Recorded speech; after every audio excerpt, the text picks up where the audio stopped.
Hey, good morning. This is Don Taylor with Franchise Success Partners, and today we're going to cover the topic tax strategies when selling a practice or a business.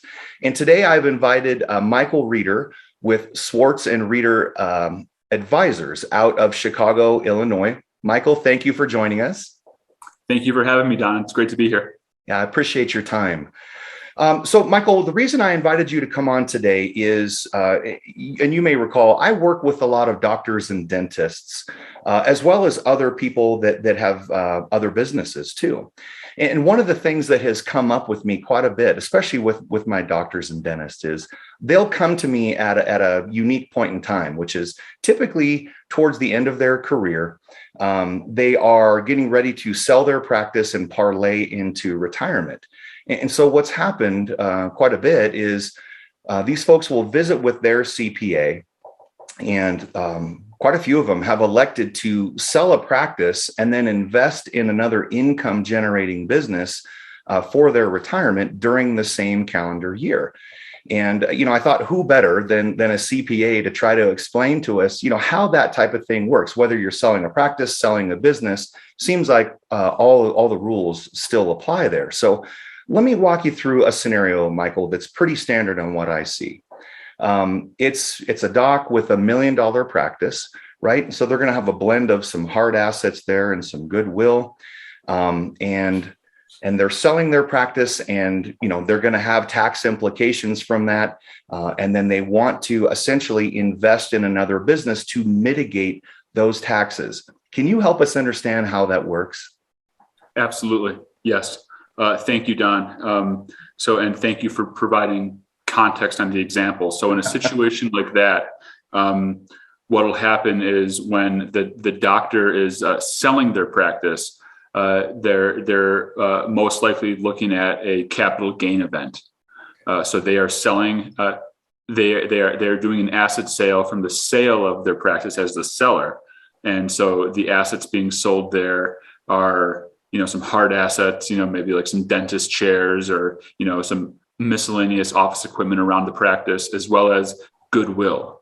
Now, in that context, goodwill is the difference, in simplistic terms for the seller. Goodwill is the difference between the total value, like the total sale price, less the value of any net identifiable assets, such as the fixed assets that we laid out right there. And so that's how they would have the goodwill. And so there's going to be a taxable event on the sale of that business. And so the doctor, as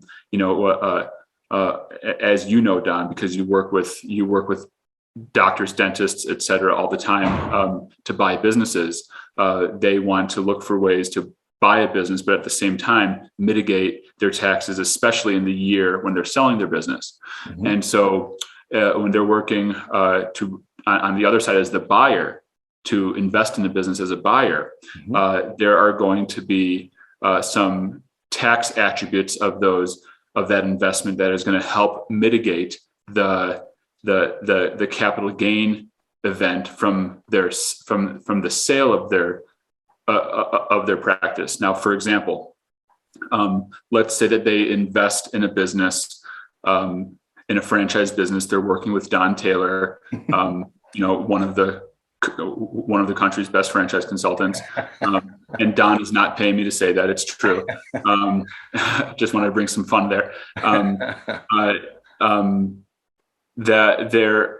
they purchase the business, there is going to be the total investment of the business that they're buying is going to be X amount of dollars, right? And a portion of that investment is going to be the franchise fee. Now, the franchise fee, similar to goodwill, is an intangible asset, right? And so the franchise fee cannot be that has to be capitalized as an asset and written off over 15 years. That's what's known as a Section 197 intangible asset. Goodwill is an intangible asset, and so is a franchise fee. Okay. But also, if the franchise that they're buying includes any sort of hard assets, those hard assets may qualify for bonus depreciation.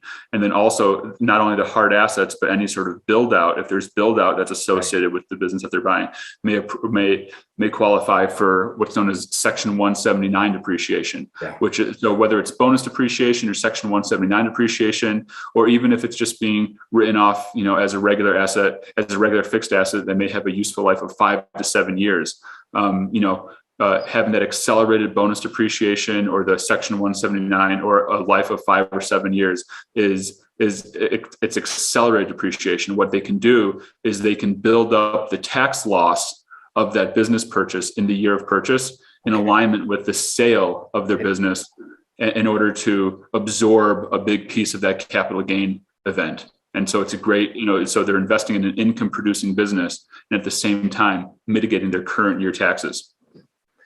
So in this scenario, thank you for explaining. That was a great explanation. If we sell $1 million practice, we're going to have some tax liability there, probably a sizable amount. So instead of sending, a bunch of money to the government and then trying to recover it down the road, if we do this during the same year, essentially using dollars that would have been sent to the government for taxes on that tax liability from our sale to help fund the new business. Absolutely. Oh, that's great.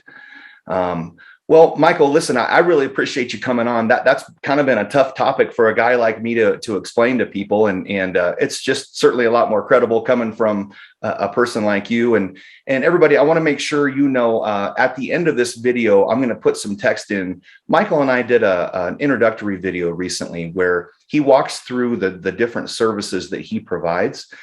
Michael and his team really specialize in working with franchises and small businesses, and they provide a free 1 hour service to people that are going through the process of looking for a business, where he will give you his time. He'll help walk you through a lot of questions that you're going to have on the financial aspect that may not be appropriate for me to answer and may not be available from a franchisor. So make sure you take a look at the end of the video. Michael, again, thank you so much for carving time out of your busy schedule to do this for us. Really appreciate your help. Have a great day.